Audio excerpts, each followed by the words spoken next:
Muito bem, então, bem-vindos que também vão nos assistir, vão assistir essa gravação. Eu vou aqui agora, para iniciar esse trabalho, vou colocar uma pequena apresentação aqui de slides, para a gente poder adentrar um pouco no assunto, tá? Do que a gente vai trazer. Então, vou abrir aqui a apresentação, e vocês vão me falar se está ok, se está dando certo.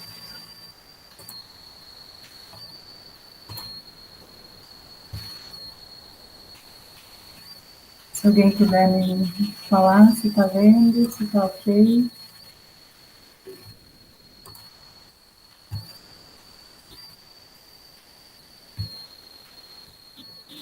Tá ok. Certo, obrigada. Então, quis trazer sobre a importância do espírito, porque é o tema do que a gente vai estudar, né? O Shen, o espírito, nosso estado de espírito. Deixa eu anotar de novo. Já perfeito.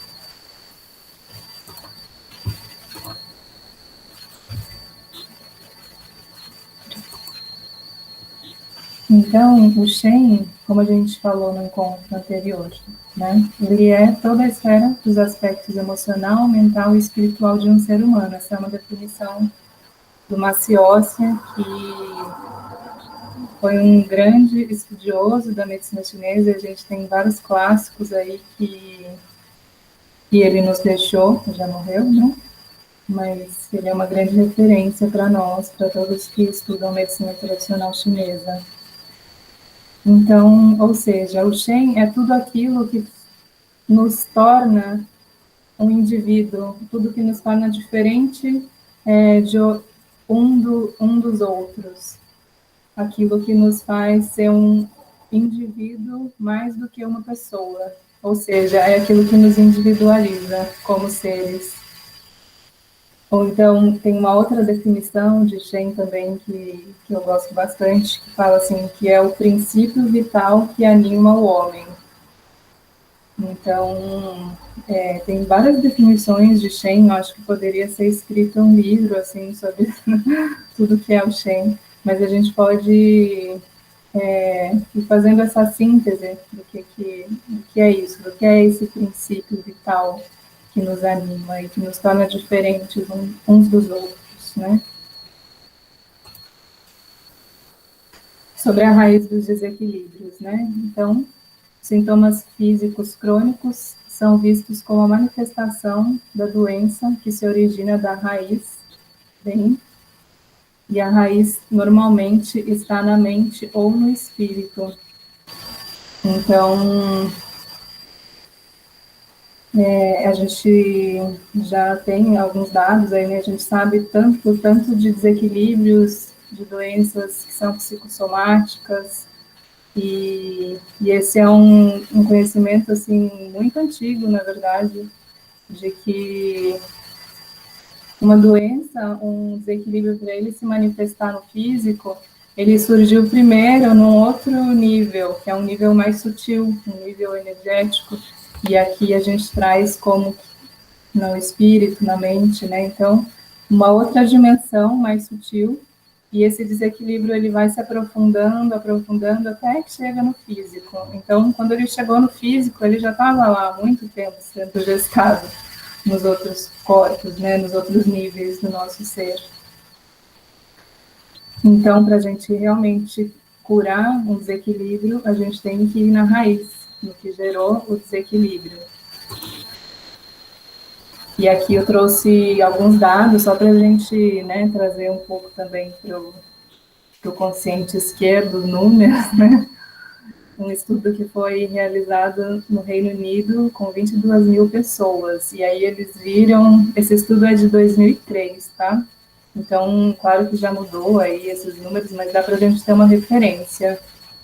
58% das pessoas sofrem de mudança de humor, 52% se sentem apáticas e desmotivadas, 50% das pessoas sofrem de ansiedade e 47% das pessoas têm dificuldade de dormir.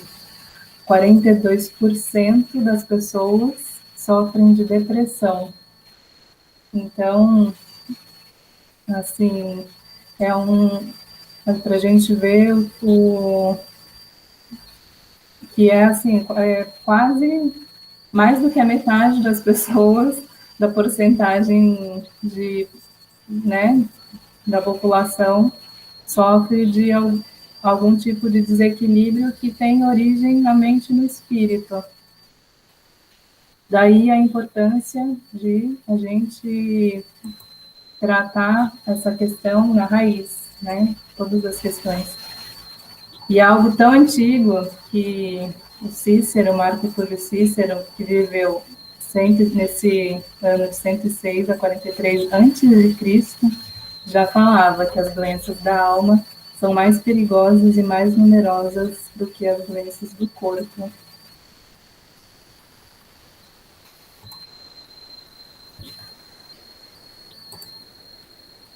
Deixa eu voltar aqui. Então, há quanto tempo, né? Olha só, isso não é de hoje em dia. Isso a gente já se falava disso naquela época, que as doenças da alma são mais numerosas e mais perigosas do que as doenças do corpo. Então, por isso que a gente tem na medicina chinesa isso como algo muito importante, que, primeiro de tudo, a gente precisa tratar o Shen, precisa tratar o espírito, porque sem isso a gente não vai conseguir realmente ter êxito no tratamento e a pessoa não vai conseguir, ela pode melhorar um sintoma ali, mas não daqui a pouco manifesta outro sintoma, então é importante a gente ter esse olhar, né? Esse olhar do todo e esse olhar para a origem das questões. É isso, agora eu passo a palavra para o Lucas.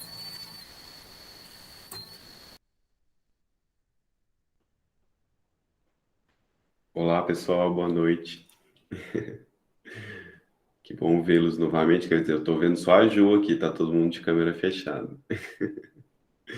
Quem sentir vontade ou puder abrir a câmera para a gente poder interagir mais, fica melhor para a gente saber como vocês estão, né? Ver o Shen de vocês. A Chu tá com um bom Shen. A gente havia sugerido no último encontro duas coisas. Uma é que a gente observasse as manifestações do Shen nas pessoas de nosso convívio, sejam pacientes, familiares, todas as pessoas, e a gente deu algumas informações de como isso é avaliado dentro do diagnóstico da medicina chinesa, e a gente vai retomar isso no final. E a gente também, uma outra finalização do último encontro, foi uma pergunta que a Juliana deixou, que foi sobre essas somatização durante a prática terapêutica, seja ela qual for,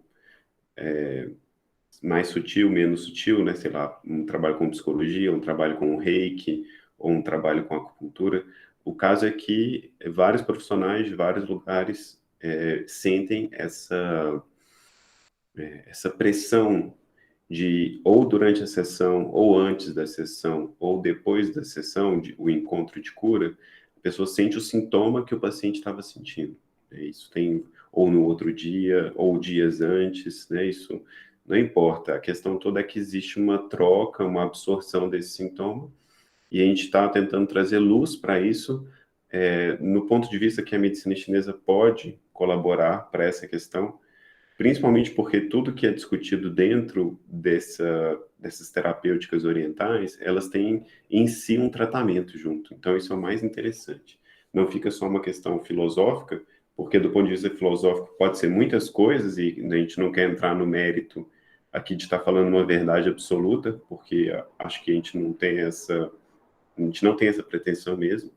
Então, a gente está tentando trazer uma reflexão que, junto com ela, vem uma terapêutica para ajudar tanto o terapeuta, que está ali vivendo o processo de somatização dos adoecimentos dos seus pacientes, quanto a pessoa, como ser humano, para ela não deixar que esse processo, quando ele acontecer, porque às vezes o que a gente vai sugerir que não vai impedir que aconteça, ela conseguir lidar com isso, né, de uma forma como parte da vida, né?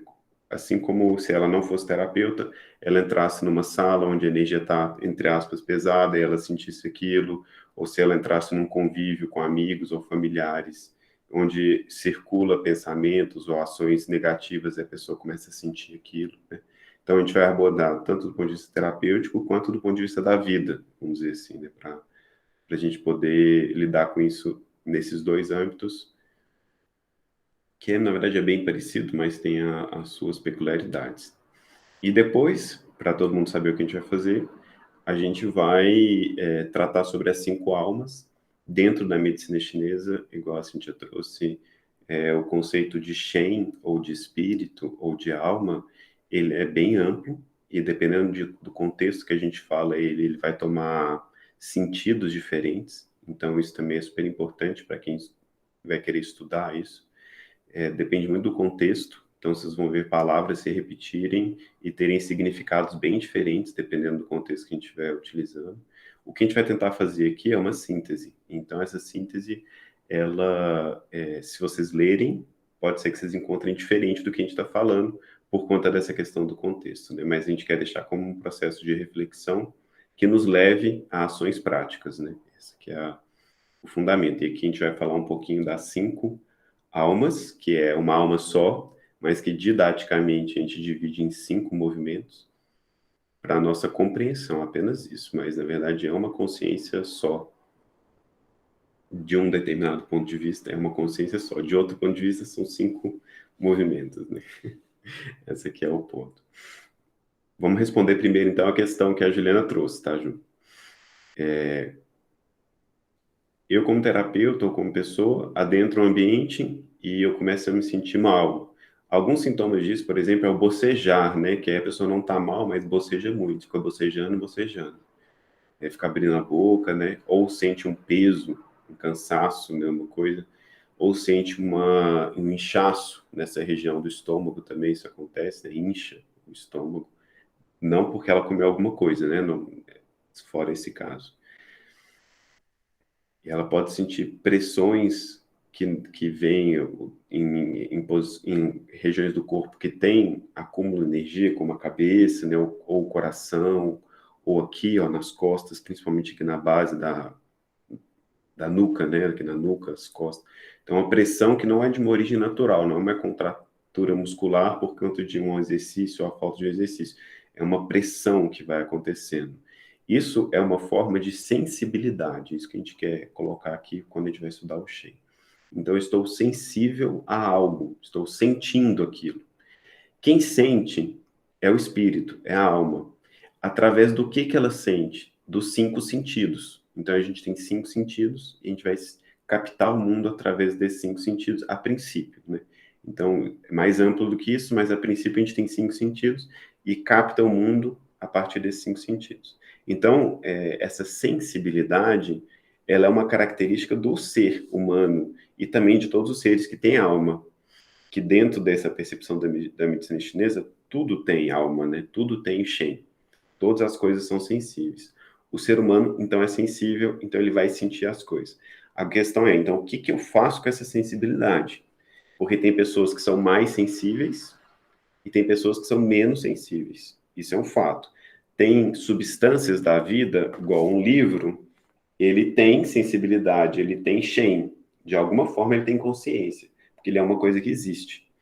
Tudo que existe é pela fruição da energia da consciência. O que organiza os átomos daquela forma para que ela sustente aquela realidade, seja um livro, uma pessoa, um animal, é a consciência, é o Shen. Só que ele é menos sensível do que eu como ser humano. E um ser humano é menos sensível do que o outro. Para seres humanos muito sensíveis, a gente precisa trabalhar com um conceito na medicina chinesa que a gente precisa nutrir a pessoa. excesso de sensibilidade tem a ver com desnutrição. Então, uma fraqueza do sangue, aqui a gente vai tratar, é uma fraqueza do sangue, ela gera processos da nossa alma corpórea e da nossa alma etérea. É dessa alma que compõe a sensibilidade do corpo, como a alma que compõe a sensibilidade do corpo extrafísico, que a gente pode chamar daquele corpo que faz as projeções astrais, ou que vê coisas que não são dos 5 sentidos, extrasensoriais, né? Extra 5 sentidos. Esses dois corpos, eles precisam de uma nutrição, que é o sangue. Tanto na medicina, nas medicinas antigas, greco-romanas, resgatadas por todos os tipos de linhagem espiritual aí, e na voz do Rudolf Steiner, que é um grande médico que criou a antroposofia, que na verdade nem era médico, né? Era um grande terapeuta que criou a antroposofia. E também, nesses textos orientais, o sangue tem um papel super fundamental, é o centro do processo. Por que que o sangue tem um papel muito fundamental quando a gente está falando de psiquismo ou de sensibilidades múltiplas, seja quais forem? Porque o sangue, dentro dessa percepção, ele é o que ancora a alma. Então, qual é a parte mais material da nossa consciência? A parte mais material da consciência é o sangue. Esse sangue, ele é o sangue que circula no corpo, está no interior das células, músculos, né, tendões, no cérebro, nutrindo tudo o tempo inteiro. Esse também é o sangue. E o sangue é isso tudo que a gente está chamando de uma consciência em movimento. Isso é super interessante, porque se a alma que dá vida a tudo, não é isso que a gente estava conversando? É o Shen que dá vida a tudo. O que o sangue é no corpo? Se não houvesse sangue, não haveria nada. Ele é por onde a vida se manifesta. Ele é o que dá a vida a tudo. Isso é muito interessante. Então, por analogia, por correspondência, a gente pode perceber que se a consciência dá vida a tudo, o sangue dá vida a todas as células do nosso corpo, a todos os órgãos, a todas as coisas. Então, o sangue, ele equivale à consciência. Só que a consciência é mais do que a matéria. E o sangue é a parte da consciência que está materializada, mais densificada. Sangue e consciência são a mesma coisa, só que são graus. Graus de densidade do Ti, ou da energia, ou do que a gente pode chamar da matéria universal. Lucas, para que serve tudo isso? Serve que quando a gente está passando por algum processo de sensibilidade, a gente vai precisar nutrir o sangue, porque falta espírito para a pessoa, falta essa materialidade do espírito. E aí ela começa a ter sensibilidades que são patológicas, que não deveriam estar acontecendo, ou só acontecem para que ela possa ter consciência de que algo nela não está bem, e ela possa cuidar daquilo. Como é isso? A gente está andando rápido, um dia qualquer, nosso, né? Todos os dias, praticamente. Fazendo coisas muito rápido, apressado, e eu bato meu cotovelo na parede, quando eu vou virar. Meu cotovelo dói, tem dor ali, sensível, né? Minha pele é sensível, os músculos, o osso, sensível, tá doendo muito. O que que isso me mostra? Me mostra uma coisa muito clara. Uma, que eu sou uma pessoa sensível, ou seja, eu estou vivo, né? E duas, que eu estava fazendo as coisas de forma desatenta. Eu estava fazendo as coisas com muita pressa. Então, essa dor, que é a dor do cotovelo, ela me traz atenção para aquele processo meu que era a desatenção, que era a rapidez. O que eu quero que a gente perceba aqui? Que quando a gente está tratando de problemas psíquicos, emocionais, tristeza, depressão, dor, sensibilidades exageradas, né? Todo esse tipo de processo, a gente não pode olhar, por exemplo, para a dor do cotovelo. Porque a pessoa vai chegar no médico e falar assim, médico, meu cotovelo dói muito, porque eu bati o cotovelo na parede, o cotovelo está doendo muito. Preciso de ajuda, você tem algum remédio para dor de cotovelo?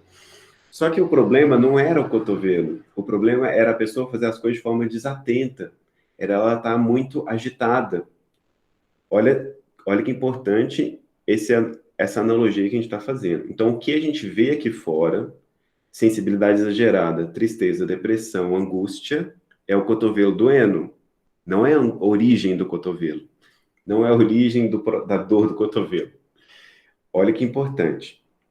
Onde que está um começo de origem? Para onde que a gente vai começar a colocar a nossa atenção? Para o sangue. Então, a gente falou de sangue, porque a falta do sangue deixa o espírito solto, desancorado ou desencarnado, né? Como se a gente não tivesse encarnado no corpo.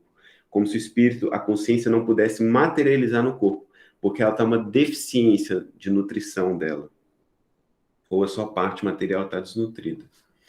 Isso gera todo tipo de ação, como uma pessoa que anda muito rápido, é desatenta e anda batendo o cotovelo para todo lado.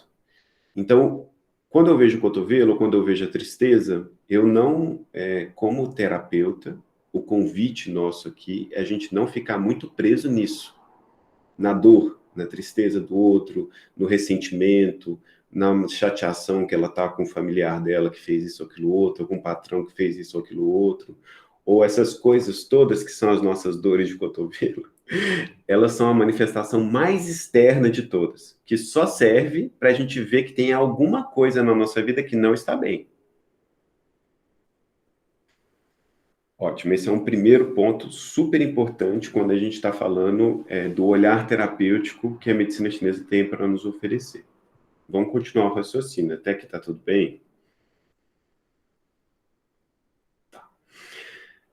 Ótimo. Então, se a gente aprendeu que a manifestação mais externa é só uma mensagem de algo interno, e esse algo interno tem uma correspondência com quão o meu espírito, ou quão esse espírito da vida, essa consciência, ela está materializada, a gente precisa, então, solucionar esse problema, que é como materializar o espírito, ou como nutrir o sangue, ou como preencher de consciência a nossa vida. Tudo é a mesma coisa, né?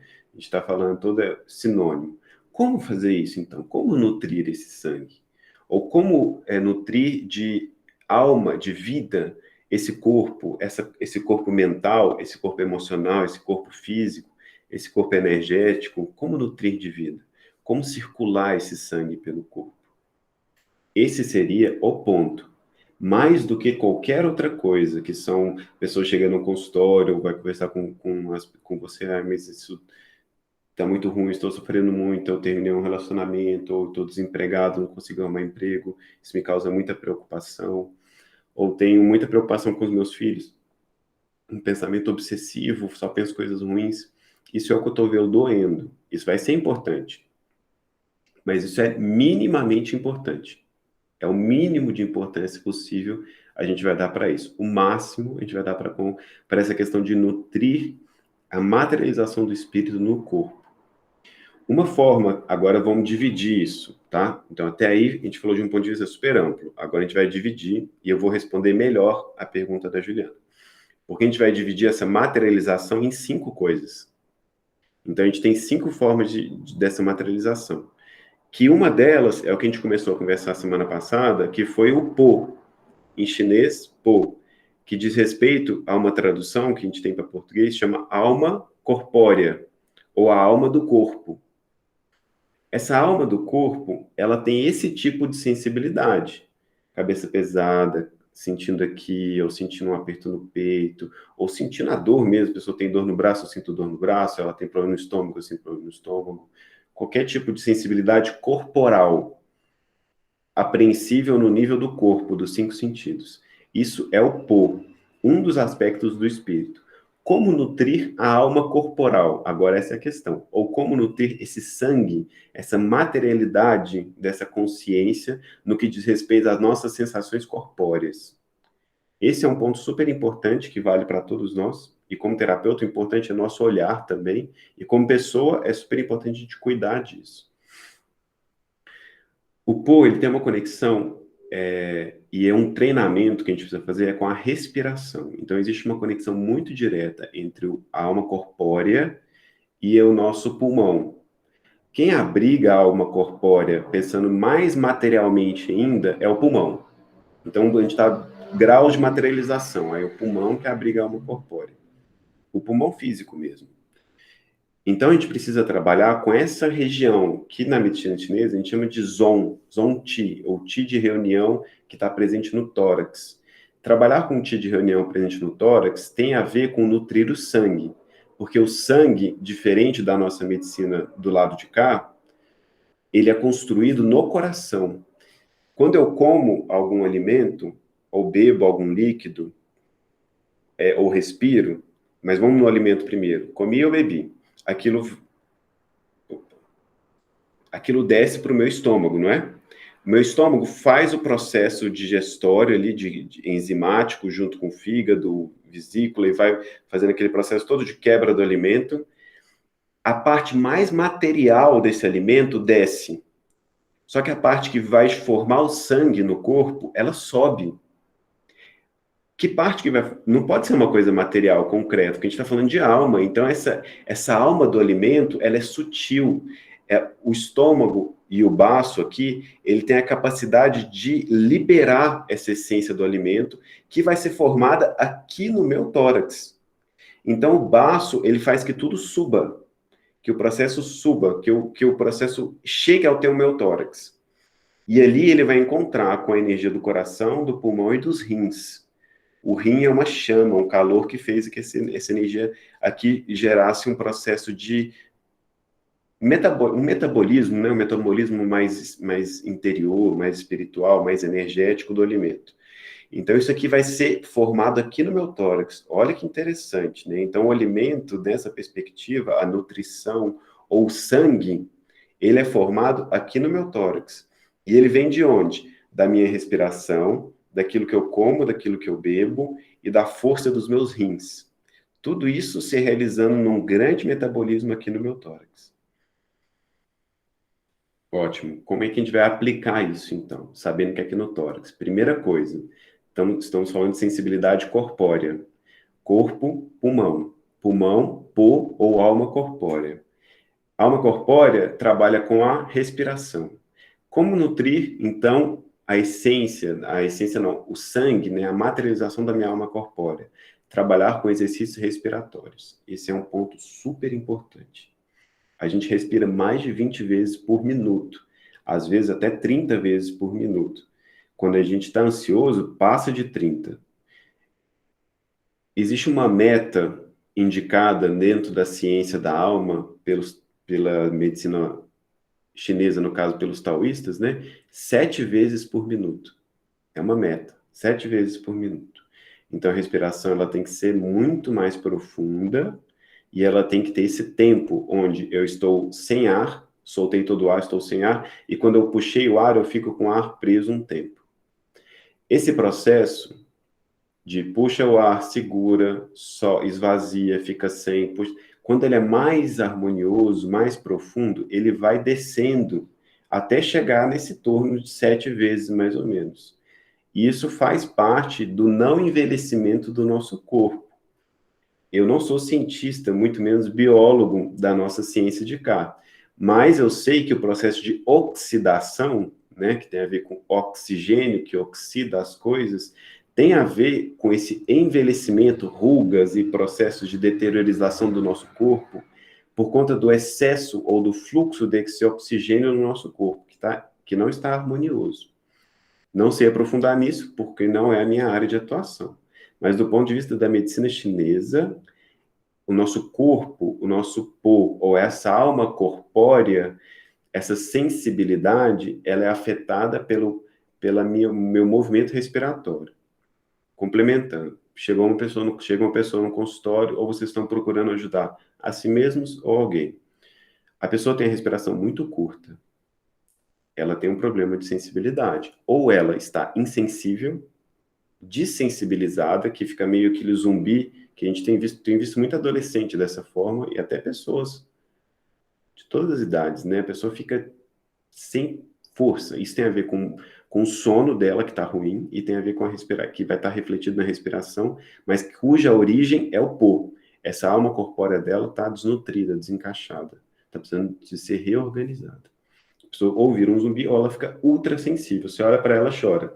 Você fala uma coisa, aquilo tudo afeta, fica a flor da pele. A pessoa muito à flor da pele, sente tudo o tempo inteiro. Essa alma corpórea po, então ela precisa ser nutrida. Qual o mecanismo que a gente vai usar? Práticas respiratórias. Então existem algumas práticas respiratórias em várias culturas que podem ser utilizadas para a nutrição dessa alma corpórea e para ajudar nesse processo de hipersensibilidade ou de hipo, né, ou falta de sensibilidade no corpo.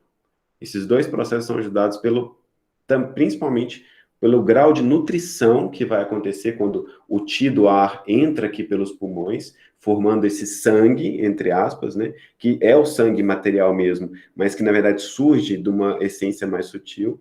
Isso vai ancorar, vai estabilizar a nossa alma corpórea. Prática de respiração. Outra coisa que ajuda muito é a liberação do tórax mesmo.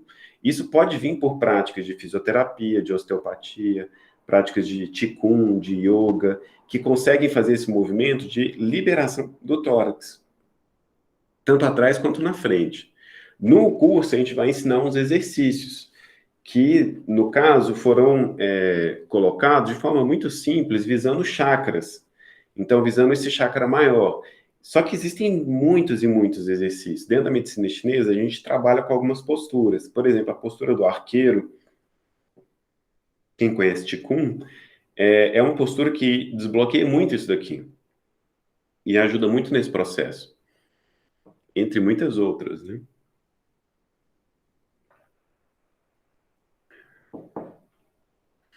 Olha que interessante. Nutrição das almas. Nutrição da alma corpórea, respiração. Isso fortalece, ancora, desensibiliza. Então, sem moralismos, né, sobre como as coisas deveriam ser ou deixar de ser quando a pessoa é muito sensível. Ah, mas você está inventando, você está exagerando. Ah, mas você é isso, você sei lá o quê. Você não deveria sentir as coisas assim. Entendeu? Essa parte moralista não adianta em nada e não serve para muita coisa. Mas tem uma prática respiratória cotidiana. Lucas, estou vivendo um momento muito sensível. Então, a pessoa entra no consultório, a pessoa fala comigo, qualquer coisa. Então, trabalha diariamente, constantemente. Vai atender uma pessoa, equilibra a respiração. Exemplo, quando a gente vai fazer uma coisa da medicina chinesa, que é a leitura do pulso, a gente vai ler o pulso da pessoa, seja na artéria radial. O que eu preciso fazer para conseguir sentir o pulso da pessoa? A minha respiração está acontecendo junto com a dela. Então, eu equilibro a respiração. Lucas, vamos desenvolver isso. Lucas, meu paciente não está bem. O que eu faço? Você pode ir unindo a sua respiração com a dele, se você está bem, né? Se você está bem e o paciente não está bem, vocês podem começar a fazer uma prática. Fala com ele, olha, vamos respirar junto. Geralmente a respiração fica aqui em cima. Se a pessoa está muito angustiada ou com essa alma corpórea, vamos dizer assim, apertada, né? Aqui a respiração da pessoa é quase aqui, ó. Você vai olhar para ela, tá respirando só aqui em cima. E aí, o que você vai fazer? Você vai começar a fazer um trabalho com ela de descer essa respiração para o diafragma, lá para o abdômen. E vocês juntos vão respirar junto. Vai falando, inspira, sustenta, solta. Vai trazendo. E aí vocês vão entrando numa sintonia, porque é assim que a gente faz para conseguir ler o pulso. E assim a gente faz para conseguir ler a pessoa, para a gente conseguir se sintonizar, porque a gente está falando de sensibilidade. A gente está se aproximando da outra pessoa. Isso dá para desenvolver muitas coisas, tá? Não tenho tempo para continuar, mas assim, daria para a gente ficar nessa, assim, de entrar em muitas práticas clínicas que dá para ser desenvolvida só com esse ponto. Meditem sobre isso, né? Meditem sobre isso. Lucas, estou muito sensível, entrei no ambiente, estou muito sensível. O que eu vou fazer então? Eu preciso colocar a minha respiração em um patamar diferente daquele ponto. Porque quando eu entrei numa sala, uma pessoa, você vê que ela está agitada. E aí você começa a ficar agitado com ela, aí você consegue ver, opa, tô ficando agitado junto. Então, é mais fácil você sair. Só que se você entrou num ambiente, numa casa, num banco, sei lá, qualquer coisa, entrei num local, nossa, que peso, que sensação ruim no estômago. Você não tá vendo, o local não respira, você não consegue enxergar o que está acontecendo. Então, a gente não tem essa percepção da respiração. O que eu faço? Eu coloco a minha respiração em outro patamar. Então, eu vou diminuindo minha respiração, vou aprofundando ela. Eu vou mudar a frequência do meu pô com isso. Eu vou mudar a frequência da minha alma corpórea. Então, eu vou tirar o foco daquela sensação, porque senão eu vou ficar com dor no cotovelo, igual a pessoa. Eu tenho que tirar o foco da atenção naquela sensação, na dor no estômago, na dor de cabeça, no peso, no mal-estar, na dor de cabeça, sei lá o que a gente, cada um sente uma coisa, né? Quando a gente está mais sensível em relação com as pessoas. Mas o estômago aqui atrás, a cabeça pesada, são mais comuns, o bocejar, né? Sensação de muito peso, de desgaste, assim, né? De enfraquecimento. O que eu preciso fazer? Tirar o foco disso. Porque senão eu vou ficar respirando rápido, igual a pessoa, ou igual aquele ambiente. Tirar o foco através do quê? Da respiração. Eu começo a mudar o meu padrão respiratório. Eu começo a colocar minha nutrição em outro âmbito. Eu vou controlando esse processo em mim. Porque eu posso estar num ambiente muito ruim, e eu não preciso estar naquele mesmo ambiente, vibrando igual aquele ambiente. Um exemplo concreto. Eu estou andando na rua, um cachorro late para mim, o cachorro do portão ali latiu para mim. A gente vai latir pro cachorro? Não precisa, né? Você fala, ah, não, cachorro, né? Ele está passando por isso, sei lá, está preso, ou ele foi treinado para isso, né? Sei lá quem que vai pensar. Mas eu não vou latir pro cachorro, porque ele latiu para mim. Eu vou entrar no ambiente. Entrei no ambiente. Ou uma pessoa veio conversar comigo. Nossa, que pessoa pesada.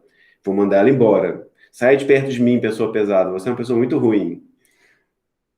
Não. Se eu estiver na mesma vibração da pessoa, eu vou começar a ter os pensamentos ruins, igual. E às vezes eu vou me pegar latindo pro cachorro. Dependendo do nível que a gente deixar a coisa aí, a gente late pro cachorro.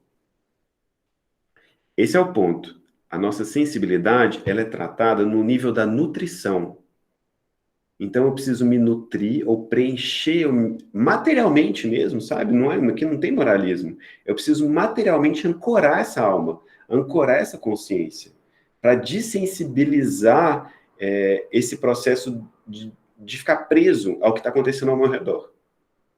Porque falta consciência, falta alma viva aqui, ancorada. E às vezes até fisicamente, isso vira doenças pulmonares, vira várias coisas, né, Ju? Vira vários processos, né? E o que eu faço? Ah, mas eu já tenho uma doença pulmonar, eu já tenho aquilo. O que eu posso fazer? Trabalha com a respiração, porque isso tudo a gente está trabalhando de coisas sutis, isso não é físico, material apenas. São graus, né? Esse tema é muito interessante, né? Então, Ju, respondendo a sua pergunta, tentando conectar aqui todo o processo, um ponto muito importante que a gente tem, trabalhar com a respiração, porque a gente está trabalhando com a nutrição ou preenchendo o yin, o sangue do nosso corpo, transformando esse espírito yang em âncora, né? Tendo uma base material dele aqui. Quando a gente está falando de sensibilidade corpórea, seja ela qual for, seja qual for a origem, a gente está falando de pulmão e está falando de respiração. Isso tudo ajuda muito. Existe uma outra coisa que é trabalhar com a energia dos rins, porque o rim e o pulmão funcionam juntos nesse processo energético, tanto de proteção contra as coisas que vêm de fora, que é o Ti de proteção que a gente fala, que é uma camada energética que fica entre a pele e o músculo. Então, entre a pele e o músculo existe essa proteção, essa aura luminosa, ou não, que a gente vai ter para não que as coisas externas não nos afetem. Seja um vento que bateu aqui pela janela e eu espirrei, ou seja uma coisa que a pessoa me falou e eu fiquei magoada com aquilo, eu fiquei com raiva, né? Essas coisas são protegidas pelo pulmão, pelo pô, sentidas pelo pô e pelos rins, que tem a ver com a outra alma, que é a força de vontade, ou Zi. Essa alma da força de vontade, ou Zi, ela tem essa correlação direta com o corpo físico, fazendo com que a nossa energia primordial, aquilo que nos dá vida, ou a nossa força de viver, nossa vontade de viver, ela preencha todos os metabolismos corporais através do pulmão ou através da alma corpórea. Então, essa essência, aquilo que nos deu vida, aquilo que nos faz ter vontade de viver, essa chama da vida, ela chega a todo o nosso corpo através do pô ou através do pulmão. Então, o pulmão tem essa característica de difundir as coisas, de abrir as coisas. Por isso que uma respiração muito encurtada, ela é muito adoecedora. Se a pessoa não está doente agora, ela vai estar doente daqui a pouco. Então, se a gente olhou o paciente, a gente precisa trabalhar com respiração com ele. É super importante isso. E trabalhar com foco. Se eu não latir para o cachorro, né? Eu vou usar esse exemplo que ele é bem legal, assim, quando eu ouvi ele, eu disse, nossa, é ótimo esse exemplo, porque ninguém quer sair latindo para cachorro, né? Então, só que a gente fica brigando com as pessoas e com as situações o tempo inteiro. E é como se fosse o cachorro, né? A gente entra no ambiente, fica igual ao ambiente. Ou quer pestanejar, falar que, meu Deus, como está assim, né? Em vez de nos colocar onde nós somos por direito, como ser humano, que não late para cachorro, entende o cachorro. Ou se o cachorro está solto, está correndo atrás de você, você sabe o que fazer com isso, né? Não precisa matar o cachorro. Ou brigar com ele, assim. Então, esse ponto é super importante para a sensibilidade humana, né? Para essa alma sensível que é o Po. Junto com o Po, ou como uma contraparte dessas 5 almas, existe o Rum. O Po é a alma corpórea, esse Rum, ele é a alma etérea. Então, se a gente tem uma alma no corpo, que constitui o corpo, tanto que, por exemplo, quando acontece a fecundação, desse ponto de vista da medicina chinesa, não tem um espírito ali necessariamente, existe a alma corpórea. Então, o espírito ele vai encarnar, e nem não sei se poderia falar dessa forma, né? Mas vamos tentar. O espírito vai encarnar quando a criança nasce mesmo, e à medida que ela vai nascendo. Então, nas mulheres, o ciclo de 7 anos, nos homens, o ciclo de 8 anos. Então, isso vai sendo encarnado. E tem a ver, para eles conseguirem falar sobre isso, porque a consciência é uma só. Então, se a pessoa nasceu, tem consciência ali. Mas uma parte dela é mais corpórea. A consciência é mais corpórea. Tanto que na criança, no bebezinho e na criança, a gente vai atuar nela diferente do que a gente vai atuar num adulto. Dentro, resgatando de novo aqui a medicina antroposófica, você trata uma criança através da alma corpórea dela, que tem conexão direta com quem? De onde que surge a alma corpórea? Do pai e da mãe, não é? Então é da carga genética do pai e da mãe que se surge o corpo. Então a gente trata o corpo, que é aquela criança que está com dor de garganta, com diarreia, com, sei lá, qualquer insônia, irritação, sei lá o que essa criança está tendo, você vai tratar ela através de quê? Do pai e da mãe. É um desmembramento disso, né? É um raciocínio. Então, se eu sou terapeuta floral ou sou qualquer tipo de terapeuta, eu cuido de quem? Dos pais. Porque o adoecimento não pode ser no espírito da criança. O espírito nem encarnou. O adoecimento está onde? Na alma corpórea. A alma corpórea veio de onde? Dos pais. Estou precisando cuidar desses pais. Um jeito, tá? De pensar sobre isso. Outros desmembramentos podem vir. Pode cuidar da criança? Pode, e muitas vezes se deve fazer isso, né? Não ser ausente com a necessidade daquela criança. É perceber que a diferença entre o cotovelo doendo e a origem da dor do cotovelo. O que aquele cotovelo está representando, demonstrando para nós. Em contraparte dessa alma corpórea, o Po, existe a alma etérea, que é o Rum. Então, essa alma etérea, ela vai encarnando ao longo da vida. O que gera uma situação bem diferente enquanto...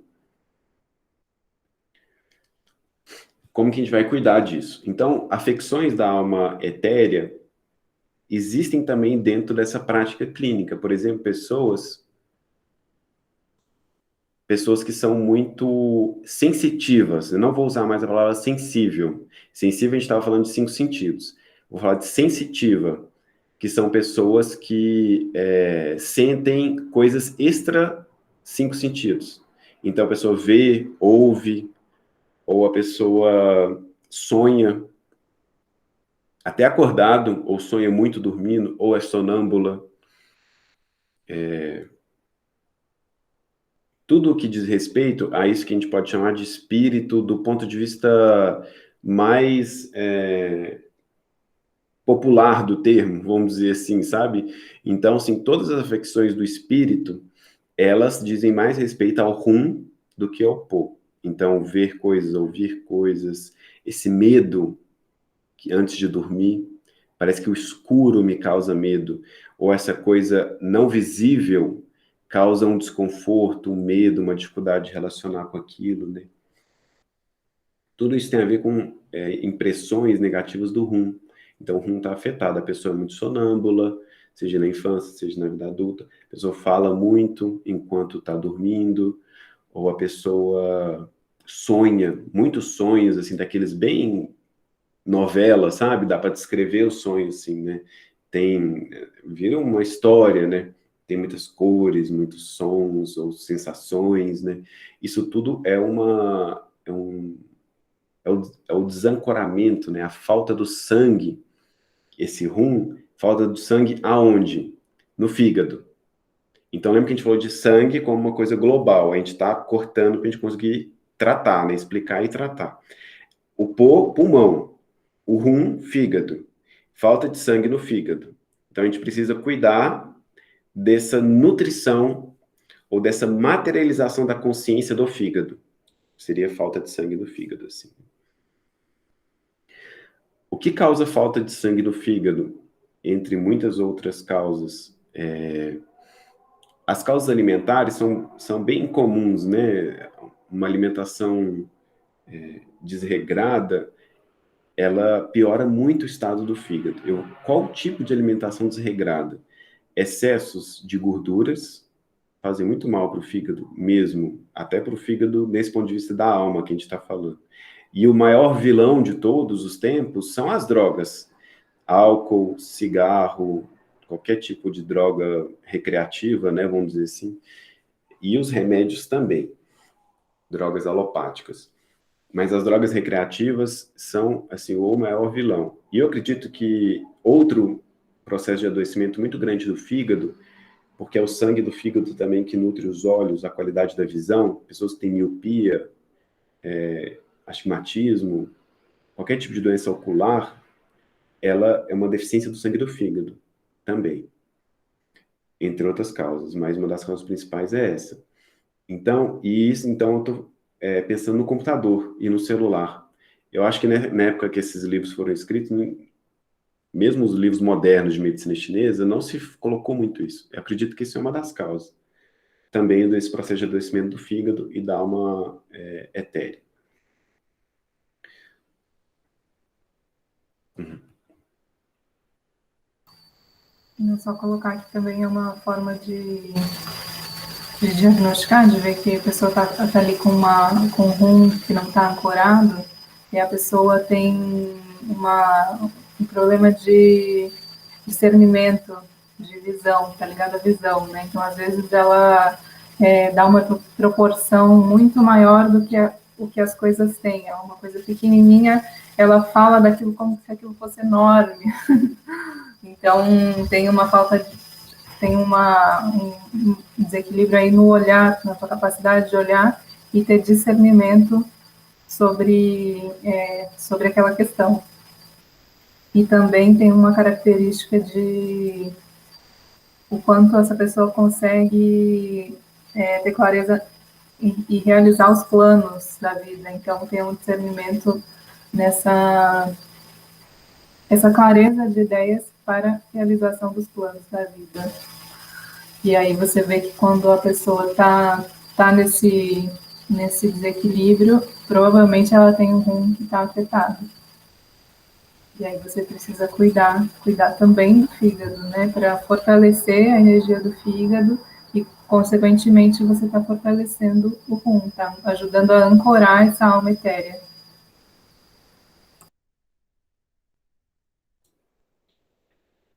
Essa coisa da realização é super interessante.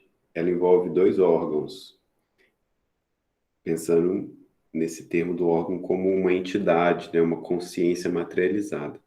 O fígado e o baço. Porque o fígado, ele é a nossa capacidade de visão, né? Igual a Cintia trouxe, de planejamento, e a gente tem um senso de para onde vai, sabe? Essa coisa assim, é para lá. De não estar perdido, não estar sem rumo.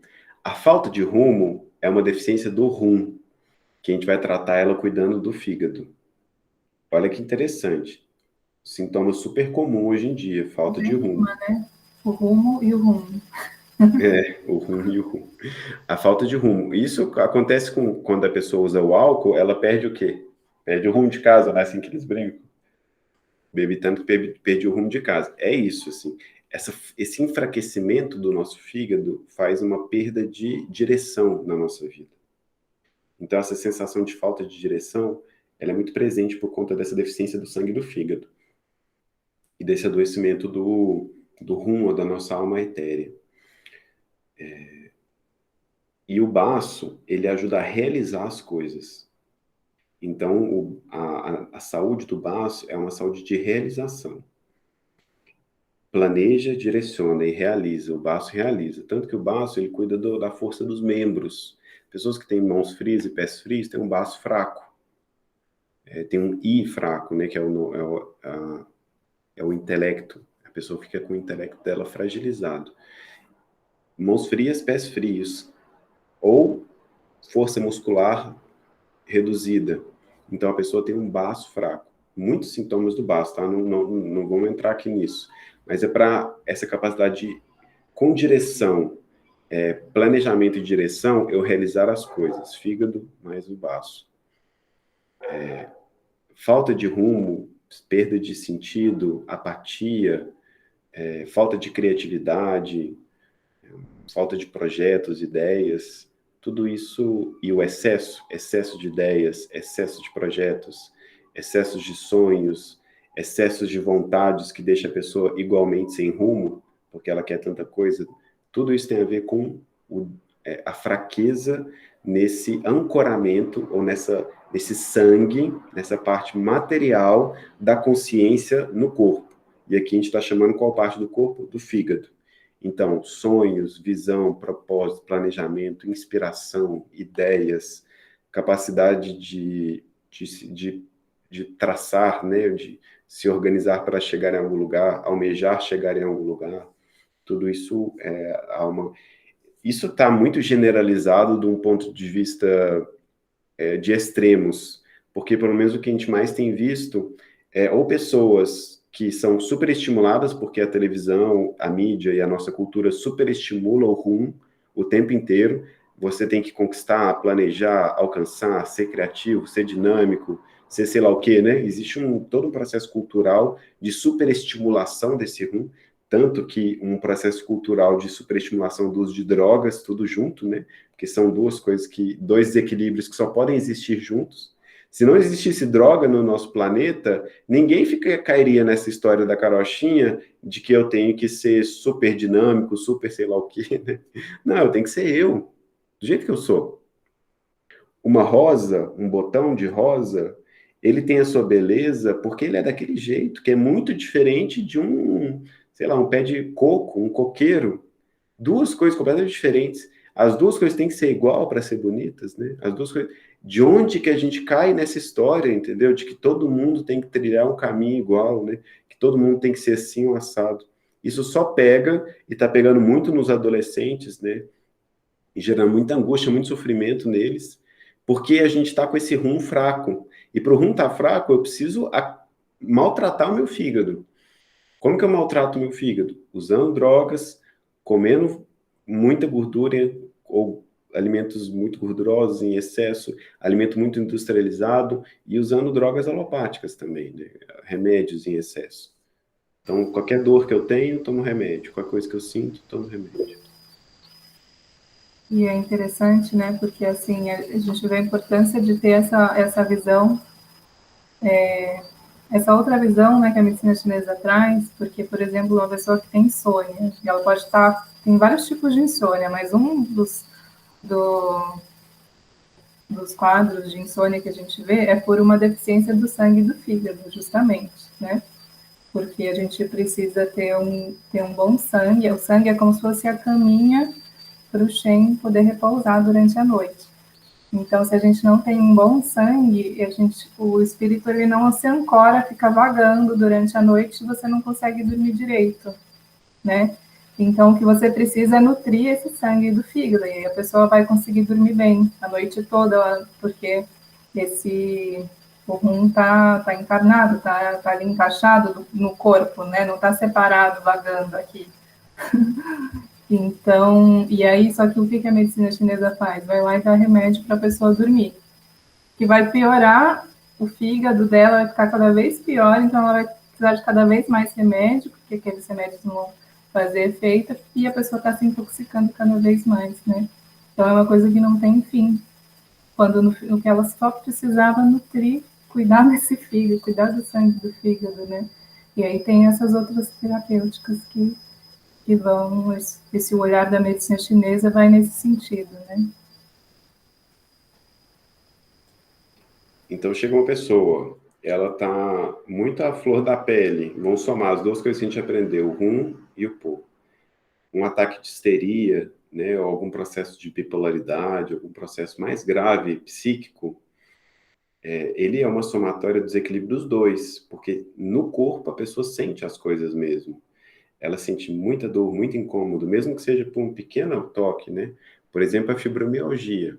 Não tem nem nada acontecendo externamente visível e a pessoa sente muitas dores, porque isso está no nível dessa parte mais sutil um pouco da energia, que tem a ver com o pô, e aí aquilo fica exagerado, a pessoa começa a perder, inclusive, o rumo dela, então ela fica sem propósito, ela não, como tem muita dor, ela não quer mais fazer nada, ela não é criativa, ela não tem planos, ela não, a pessoa começa a perder o sentido criativo da vida, ela não tem mais vontade de co-criar junto com a vida, ela vai deixando de ser humano, e isso a gente vai tratar como? Através do ancoramento.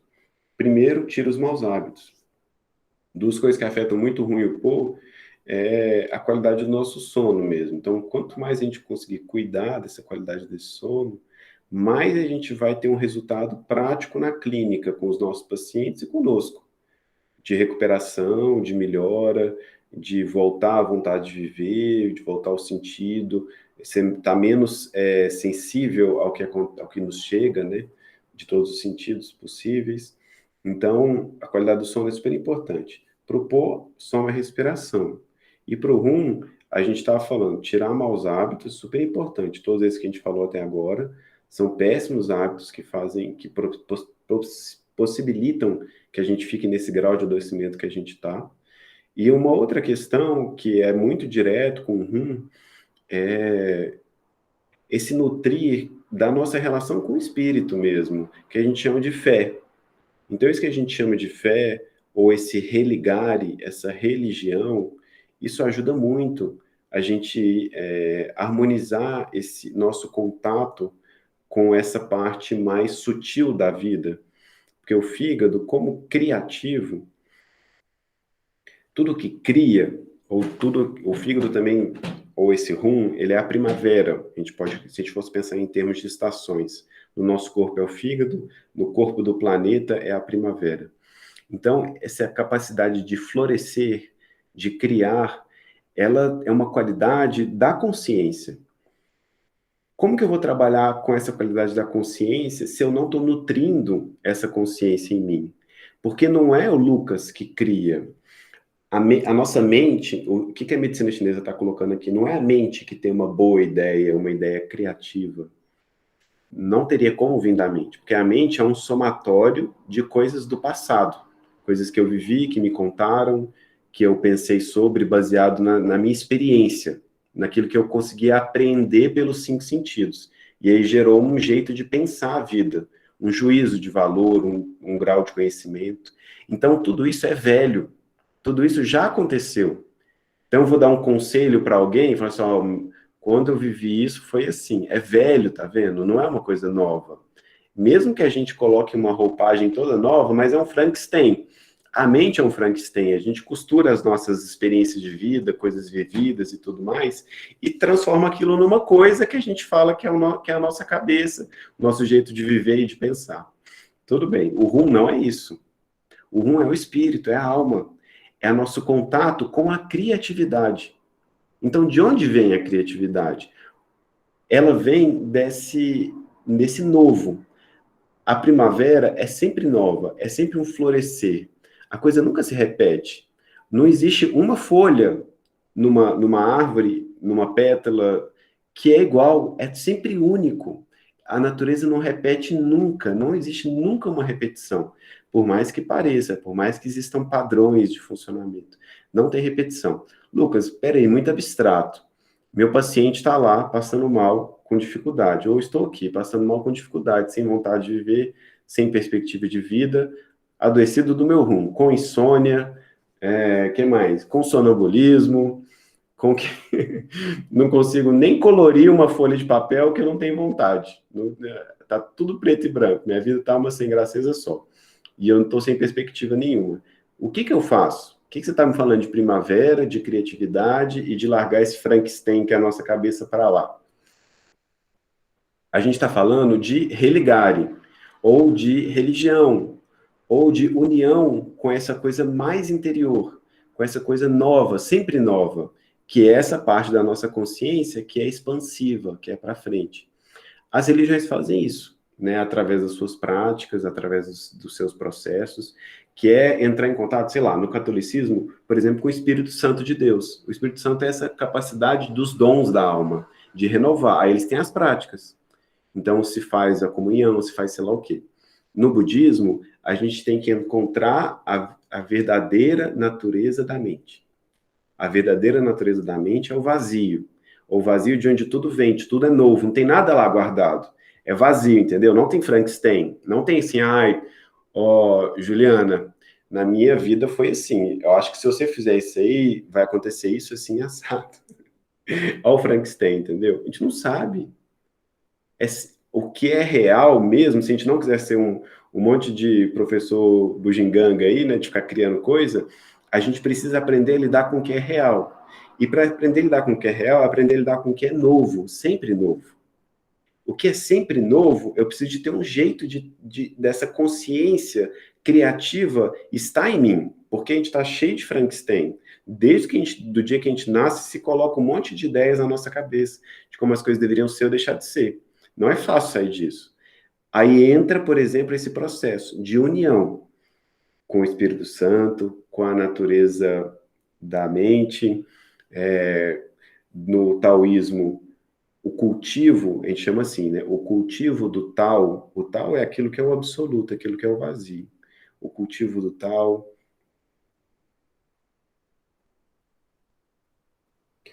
Cada via de religare, ela vai ter um jeito de se fazer isso, mas é importante que a gente faça, que a gente tenha contato com essa energia sempre nova, porque senão a gente vai ficando passado, a gente vai ficando desmotivado com a vida, a gente vai perdendo o sentido da vida. A gente vai planejando só para coisa aqui fora. Aí acontece o que acontece nos Estados Unidos, no Japão, na Europa, que é o grande empresário, alcança tudo, vai lá e se mata. É isso que acontece. O cara luta, luta, luta, né? O rumo dele, planeja, planeja, planeja, constrói, constrói, constrói. Alcançou tudo, não era aquilo. Aquilo é velho já. Aquela história já morreu. Às vezes aquela história nunca nem existiu para ele. Ele estava vivendo a história de outra pessoa. Chega lá na frente, não tem sentido. Então ele morre, se mata. Porque esse rum não está vivo no corpo. Nossa consciência não está criativa. Eu estou vivendo o plano de outras pessoas. Aí uma historinha, para ajudar a lembrar. Tem um passarinho. Esse passarinho, não sei como é que é o nome dele, eu sei como é na historinha de brincadeira. Chama Cuco. Esse passarinho, ele imita, ele consegue imitar o som de outros pássaros. O que acontece? A mãe desse passarinho Cuco, ela vai no ninho de outro pássaro e põe o seu ovo lá. E aí, o que acontece? O outro passarinho vai chocar esse ovo. E como ele imita o som, quando o ovo choca, ele consegue fingir que ele é filhote também da outra lá. Outra, nossa, mas diferente, né, esse passarinho aqui. Mas ela vai lá e cuida dele, porque ele imita os filhotes dela, entendeu? E cuida até que ele cresce e vai embora. E vai fazer isso com outra pessoa de novo. Vai sacanear a outra, entendeu? Vai colocar outro filhote lá para sugar energia. O que a gente quer dizer com essa história? Porque isso existe, né? O passarinho faz isso mesmo. E fazem isso conosco o tempo inteiro. Colocam em nós uma coisa. Por exemplo, é verdade que a gente precisa, por exemplo, como ser humano, ser uma pessoa proativa, não é assim? Porque a gente tem vontade de criar, é um impulso humano, criar, estar vivo, expressar-se. Só que a proatividade, ela é igual ao cuco. Eles inventam uma história e falam que você tem que ser assim ou assado. E a gente sofre com aquilo, que a gente não corresponde às expectativas da empresa, ou dos pais, ou do esposo, ou dos filhos, ou de sei lá mais quem, porque a gente não é proativo, a gente não é caridoso, a gente não é sei lá o quê. Mas isso foi uma ideia que foi colocada na nossa cabeça, e a gente fica alimentando essa ideia achando que ela é nosso filho, porque ela parece comigo. Eu sei, eu quero ser uma pessoa mais caridosa, eu quero ser uma pessoa mais proativa, eu quero ser uma pessoa livre. Mas essa ideia de liberdade, de criatividade, de proatividade, de sei lá o que, esse tanto de ideia que se coloca em nós, será que isso é mesmo eu ou é alguma coisa que parece que está roubando minhas energias? Vocês entendem o que eu estou falando? Para lidar com o rum, a gente precisa lidar com aquilo que é verdadeiro, com aquilo que é a visão, aquilo que é real mesmo, e não aquilo que parece que é verdade. E isso é um trabalho do que as religiões deveriam fazer, né? Eu acho, vamos dizer assim, mas não sei se faz também, né? Mas sim, é o nosso trabalho de religar interno. É o nosso trabalho de, a nossa religião mesmo, nosso contato com essa criatividade, com essa vida. Porque Deus é quem deu vida, vamos pensar assim. Então, o nosso contato com Deus é o contato com a vida, com aquilo que dá vida. Cultivar esse contato com a vida todos os dias. É uma das formas. E não nos intoxicar. Outra forma. Cultivar contato com Deus, não nos intoxicar. A gente está cuidando do rum. Intoxicar com drogas, com alimentos, com visões. Então, se eu fico vendo bobeira na internet, se eu fico vendo novela que só fala coisa ruim, se eu fico colocando coisas que geram impressões, ou se a minha visão é poluída daquilo tudo que é destrutivo, eu vou me poluindo internamente. Então, tirar isso, né? Sair desse processo o máximo possível, nos limpar. Ou seja, viver na sociedade como ela está estruturada, como ela está organizada para ser, é totalmente doentio, né? É totalmente tudo feito para você adoecer, na verdade, né? Porque tudo caminha nesse sentido, do que parece, do que você precisa parecer ser, e não do que você realmente é, né? Então, se a gente está nesse caminho de buscar a verdade, buscar o que é real, a primeira coisa é a primeira coisa é que parece que a gente é meio louco, que a gente não, né? Porque é meio uma loucura você cortar certas coisas, né? A princípio, as pessoas não entendem, né? Mas faz parte desse caminho, né? Precisa ter coragem de viver de uma outra forma. Coragem, né, no sentido literal da palavra, né? De agir com o coração, agir no coração, que nem se vocês assistiram o filme lá da Mulher Maravilha, mas eu estava até falando com a Marcela esses dias, né, Marcela? É um filme muito, muito bom, eu me surpreendi, porque ele traz essa mensagem de que a força dela, a força da Mulher Maravilha, é a força da verdade, porque ela vive, ela só tem força porque ela age na verdade, né? Então, é um caminho, né? É um caminho. E se a humanidade está doente do espírito, né, esses dados todos que eu trouxe para vocês aí no princípio, né, a maioria das 58%, 42%, sei lá quantos por cento, tem doenças que são do espírito. Então, tem alguma coisa errada acontecendo, né? A gente precisa realmente repensar aí o rumo da nossa vida. Ver se a gente quer estar dentro dessa porcentagem aí ou se não, a gente quer ser alguém que vai traçar vai sair desse círculo que fica rodando, vai traçar uma tangente nesse círculo e vai fazer esse círculo deixar de ser um círculo vicioso para se transformar numa espiral, né? Porque a vida evolutiva, ela gira em espiral, não gira em círculo, não é um círculo que vai repetindo. Se traça uma tangente, e essa tangente faz com que o círculo se torne uma espiral que está evoluindo e que está dando um passo sempre novo, sempre diferente, sempre adiante.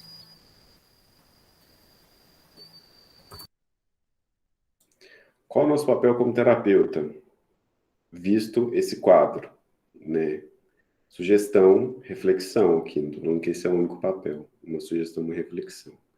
Se a gente está falando de rum, desse adoecimento que diz respeito à visão, ao propósito, à criatividade, essa capacidade de planejamento, a gente precisa atuar como pontífice para aquela pessoa. Então, o terapeuta tem uma tarefa cerimonial a ser feita, ou de ser ponte, ser pontífice, né? Ser ponte para algo. Que algo? A pessoa com ela mesma. A pessoa, aquela coisa que chegou lá para a gente, adoecida, com o cotovelo doendo, né? Desmotivada, desanimada, sem enxergar mais nada, cheia de pesadelos, cheia de sei lá o quê, com o cotovelo doendo bastante. A gente não vai olhar para o cotovelo dela, que a gente sabe que o cotovelo dela está doendo. A gente está vendo, a pessoa já está vendo. O que ela não está vendo é porque o cotovelo dela está doendo. Isso, muitas vezes, ela não está vendo, não está entendendo nada. Qual é a mensagem da vida para ela? Aí entra o trabalho terapêutico. Como alguém que desvenda, ajuda a desvendar esse processo, ou tirar um pouco dos véus, desvenda, para a pessoa enxergar essa mensagem da vida para ela. Não é que a gente vai saber exatamente qual que é a mensagem da vida para a pessoa, que eu acho que muitas vezes a gente não vai saber mesmo. Mas a gente pode ajudar a tirar os véus. Fazendo o quê? Sendo ponte. Como é que a gente é ponte? Sendo tijolo, ou seja, construindo isso em nós. Diariamente a gente nutrindo esse rumo em nós, ou essa fé, essa esperança, essa coisa de sair do velho, de ficar fazendo tudo igual, todo dia, e ficar acreditando nesse monte de passarinho que fica piando na nossa cabeça, que não tem nada de ser filho meu, não. Isso aí veio de sei lá onde. E tchau para vocês, entendeu? Eu não vou ficar sendo essa mesmice desse ser humano. Existe uma primavera em mim. Me disponho a viver isso, a descobrir isso, a descobrir uma coisa nova que pode nascer. E aí o outro entra no consultório, ou uma pessoa que está precisando da nossa ajuda, ela encontra esse ser humano, que não tem nada de perfeito nesse terapeuta, mas tem um ser humano que está em primavera, que está desabrochando, e essa primavera no outro começa a responder, de alguma forma. Então, ser ponte não é ser moralista, querer saber de todas as coisas, querer resolver o problema dos outros. É ser tijolo, é quem está construindo no interior esse caminho.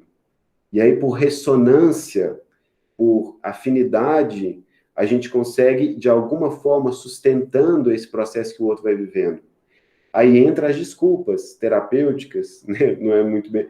Vou chamar de desculpa porque a gente acredita que esse negócio é super eficaz, mas assim, eu acho que é mais uma desculpa para a gente estar junto, que é o estímulo dos pontos de acupuntura, com o Stipper, com o Mocha, o Reiki, as práticas corporais, os treinamentos, as meditações, todo esse processo que vai dando, permitindo, vou tirar a palavra desculpa e vou colocar um fator bem real, que vai permitindo que essa consciência preencha as células, isso que a gente está fazendo.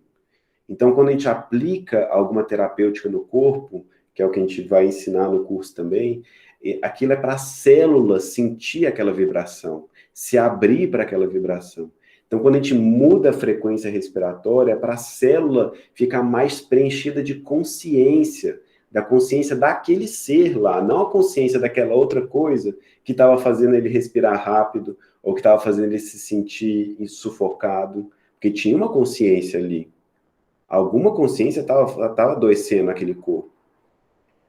O papel terapêutico que está sendo proposto aqui é para a gente, como pontífice, como ponte, ajudar que esse processo chegue em todos os níveis possíveis, ou todos os níveis que nos cabe naquele momento. Faz sentido? Eu queria só compartilhar agora que você falou um trecho de um livro que é desse livro aqui, A Acupuntura Constitucional dos 5 Elementos, porque ele traz uma coisa que tem a ver com isso, assim, que tem a ver com por que nós estamos estudando isso e por que nós vamos dar esse curso também, né? E ele fala assim: a utilização da acupuntura para tratar o espírito, o estímulo desses pontos que tratam o espírito.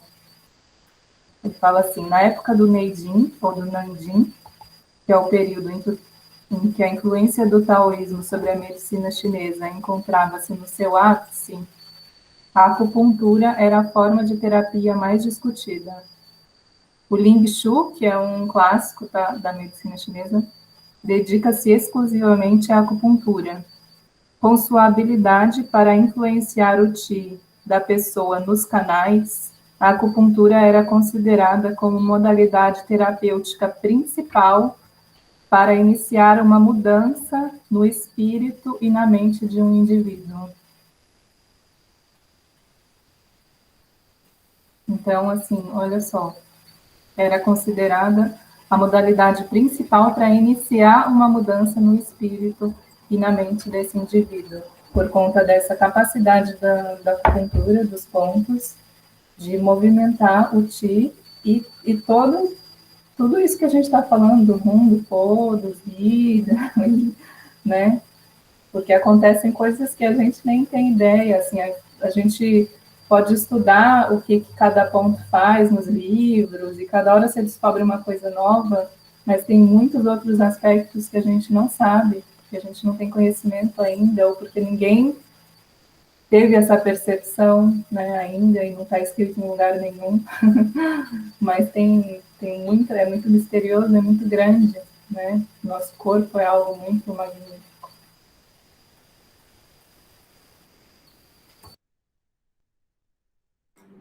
Bom, é isso. Assim, a gente vai fazer um próximo encontro daqui a algumas semanas, antes do curso, para falar sobre as outras duas aulas que faltaram. E a gente, como proposta, é que essa teoria que a gente está falando, ela tem alguma aplicação. Então, tem os pontos, tem os tipos de exercício que dá para a gente fazer, que é o que a gente vai ensinar no curso. Isso tudo que a gente está falando tem uma aplicação que é a aplicação da nossa visão. Lembra que a gente falou na última vez? Então, como a gente vê o mundo, isso gera, a gente transforma. O nosso jeito de olhar transforma. Que é o que o mestre faz com o discípulo. O que é o que o amigo faz, o amigo de verdade faz um com o outro.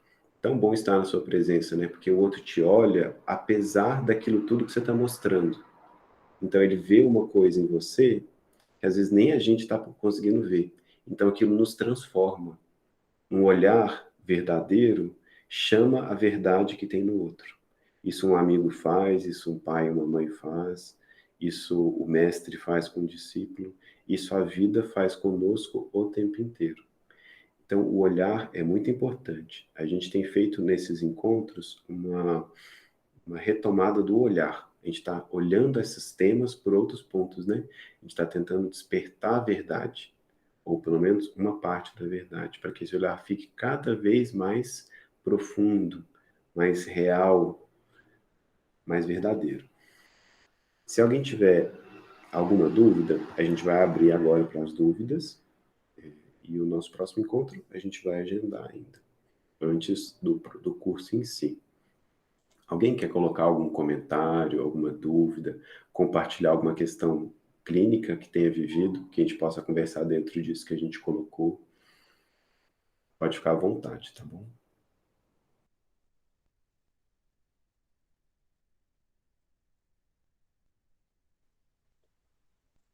Bom, com o partiu de minha pergunta, né? Acho que eu quero falar um pouquinho e, primeiramente, eu já havia ansiado, né, a disponibilidade de horário para tratamento. Eu falei com os dois, né? Vamos agendar isso logo. Mas, assim, brincadeira, mas com fundo de verdade. Visto tudo isso que você falou aí, Lucas, tudo fez muito sentido para mim, né? Visto a questão aí da sequela pulmonar que eu tenho, né, do tratamento e tudo que influencia aí na minha respiração. Depois eu fiz um link também com o que recente aconteceu, que é a mudança de horário do meu esposo, e eu tive que alterar o meu sono, então trabalhou essa questão do sono também, né? E outro link que eu fiz também é que daí você estava falando aí, e eu tinha pegado alguns livros meus aqui que falam um pouquinho sobre medicina chinesa, e eu estava procurando ali que me veio rápido para me olhar a respeito de diarreia, porque outra coisa que me aconteceu depois que esse sono também atrapalhou foram episódios de diarreia, né? Também que eu nunca tinha tido tão assim, sucessivos, igual eu tenho agora, sem ter mudado muito a minha rotina alimentar, que eu não tenho inconstâncias alimentares. Eu procuro ter um padrão, né, uma rotina, tanto é que eu não tenho questões muito de pele, de cabelo, porque exatamente eu procuro a nutrição em termos dos nutrientes que são necessários, né, mas, porém, eu vejo que não é só isso. E aí você disse tudo, né? Então, eu acho que esse trabalho aí vai ser muito importante para trabalhar essa questão aí do pulmão, rim e fígado, né? E fortalecer essa caminha aí do Shen, que eu adorei. Cíntia, a caminha aí, que é muito bom essa visão, adorei, muito obrigada.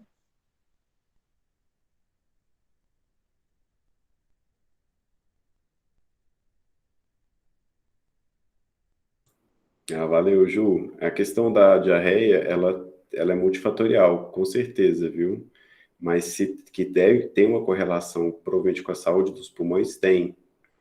A nutrição dos intestinos, principalmente o intestino grosso, ela acontece junto com o processo pulmonar. Então, dentro da perspectiva da medicina chinesa, né, eles compõem um padrão vibratório parecido, ou praticamente o mesmo padrão vibratório, que é o que a gente chama de metal dentro da medicina chinesa, né? Então, essas deficiências, a diarreia tem muito a ver com o baço também, tá? Isso também é bem comum. A gente precisaria saber o que está acontecendo mais profundamente. Só que você viu o tanto que é legal? Só mudar o jeito de olhar, isso já vai despertando possibilidades. Aí eu já não vejo mais a diarreia ou o cotovelo doendo, né? Eu estou conseguindo enxergar as mensagens. E aí eu não preciso ter uma teoria toda, né, decorar um monte de coisa de medicina chinesa. Não é essa a proposta. Mesmo porque é assim, a gente não trabalha desse jeito. A nossa mente não é uma mente que decora um monte de coisa. A gente trabalha mais desse jeito que a gente está explicando para vocês, que é no sentido das correspondências, das ressonâncias, das correlações, ou disso que a gente pode chamar, que é a linguagem da vida. A gente está querendo transmitir isso. E para que isso chegue e vocês despertem essa compreensão interna de vocês, né?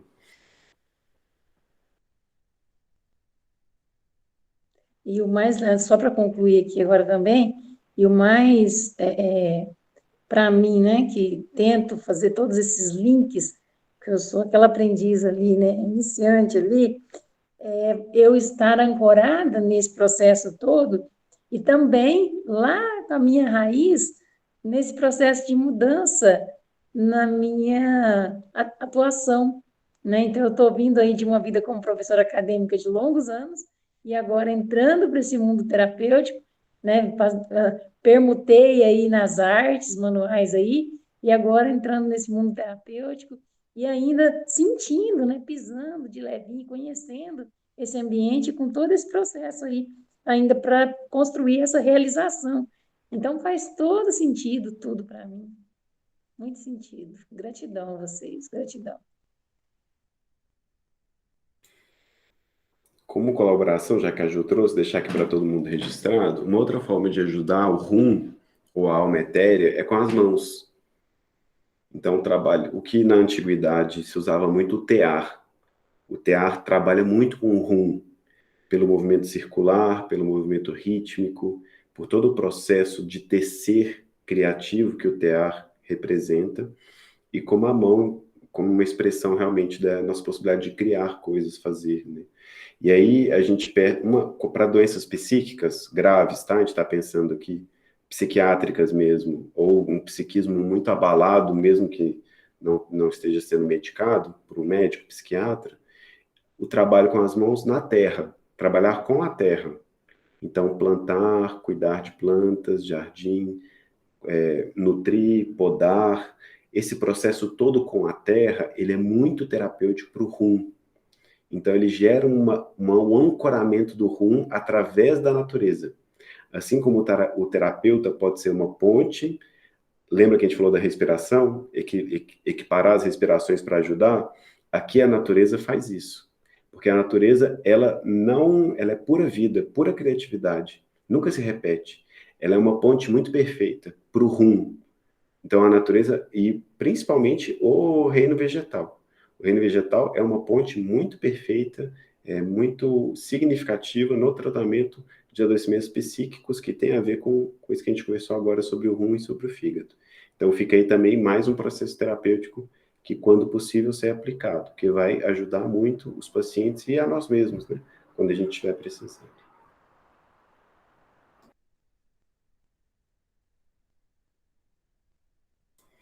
Bom, acho que é isso, né? A gente pode concluir.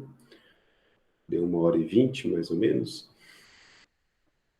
A gente agradece muito, então, a presença de todos. Coloca disponível, aqui no caso, pelo YouTube, para quem quiser perguntar alguma coisa nos comentários ou mandar e-mail para a gente, fique à vontade. E que a gente vai ter mais um encontro, que a data a definir, e o curso, que vai estar acontecendo no meio de setembro. O curso é 18 e 19 de setembro, sábado e domingo. A gente ainda tem as vagas para os 10 primeiros inscritos, que tem o valor de R$ 150, né, o valor mais baixo. Depois desses 10 primeiros é 180, então, e ainda tem algumas vagas para preencher desses 10 primeiros. Então, serão todos bem-vindos para participar conosco dessa turma, desse estudo. E qualquer dúvida que vocês tiverem, quiserem colocar também no particular, eu e o Lucas, a gente está disponível.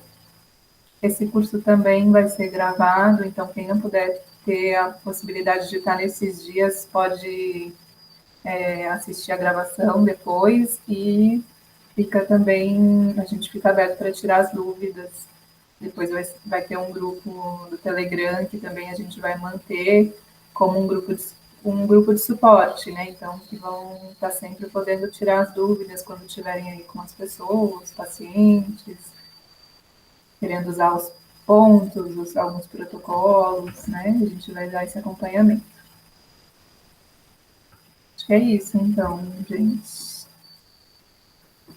Então, boa noite para vocês, bom descanso.